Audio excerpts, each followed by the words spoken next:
Bună ziua, dragii mei! Sunt extraordinar de entuziasmat de ce am găsit aici. Deci este un alun. Nu știu dacă am mai văzut vreodată vreun pom atât de vizitat și de iubit de albine pentru ceea ce el oferă. Deci zumzetul este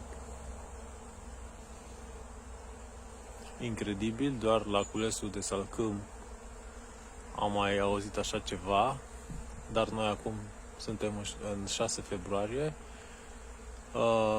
Este absolut amazing, uluitor, uimitor. Am să ridic trepiedul, să-l introduc în copac, în pom.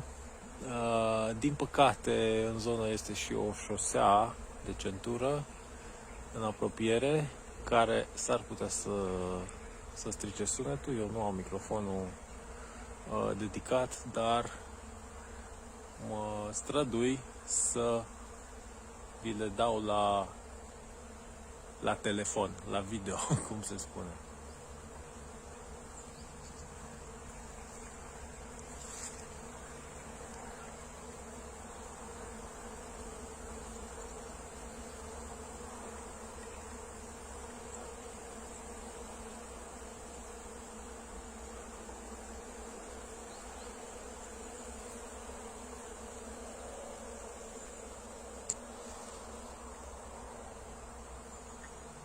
Bun, deci nu știu ce am reușit să surprind. Voi vedea acasă când voi descărca filmulețul. Este absolut minunat.